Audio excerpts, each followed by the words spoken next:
Hi everyone, so today we're talking about protein and oils in the hair. So a lot of the ingredients in our products are kind of broken down into these basic two things. You've got your preservatives, you've got your fragrances, your essential oils and all that too. But if we talk about like the ingredients that really do stuff, as far as the hair here, not scalp hair, but as far as the hair, your proteins and your oils make the biggest difference in your hair. So if you have fine hair, you're going to want to be a little bit more oriented towards proteins. Now there's a little bit of a catch. So if your hair is hyper processed or over processed, too much protein can actually be a bad thing. I like to think of protein and oils as sponges and water. So if protein is a sponge and your water is oil, think about what would happen if you take two dry sponges and you rub them together, right? A dry sponge is kind of hard. And so if you rub it together, it's gonna crumble. So too much protein in any hair type is actually not a good thing, but we need it. The hair is made up of protein. So it's really what gives us the backbone of integrity to the hair. So oil, on the other hand, is gonna add a softness to that protein. So if oil is our water in our little analogy here, and you have a dry sponge and you have water and you add it to the dry sponge, what happens? It gets soft.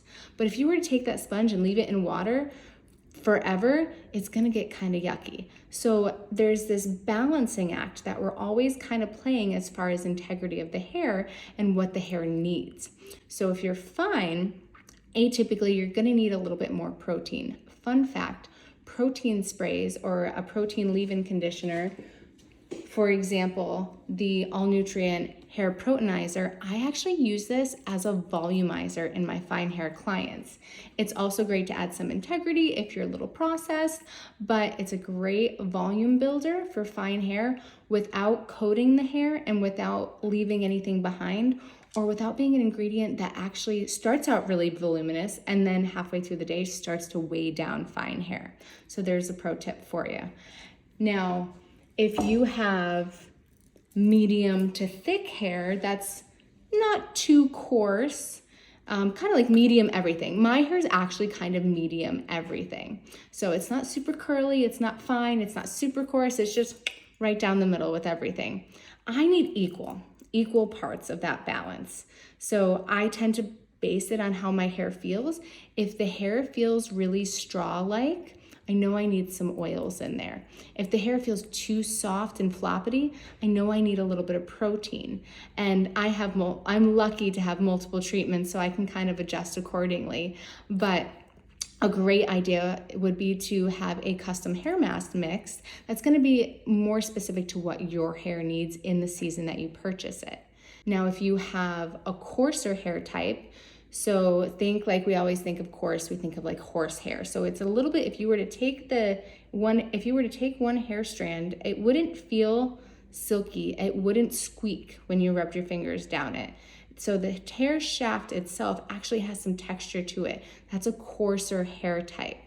A lot of gray hair tends to be a little bit, not always, but a lot of times tends to be a little bit more coarser. That hair in itself has lots and lots and lots of protein, but it doesn't have the softness, right? So we need a little bit more oil-based products in that type of hair to add a softness to it. Now, does this hair ever need protein? Sometimes.